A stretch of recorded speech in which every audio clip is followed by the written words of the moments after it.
So I found a video on YouTube with the 1/2-inch model. The Watts website just had a bunch of 3-inch models, and a guy on YouTube, he said crack open the second shutoff valve a little bit to relieve the pressure, and then push in on the second check valve, and the little white piece in the middle should just slide right out.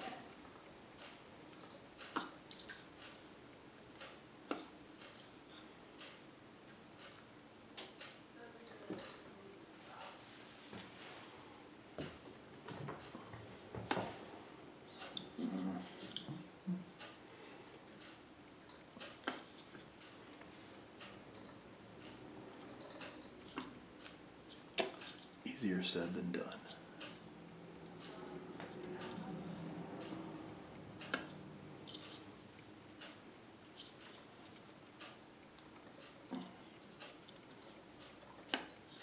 That would be a nope.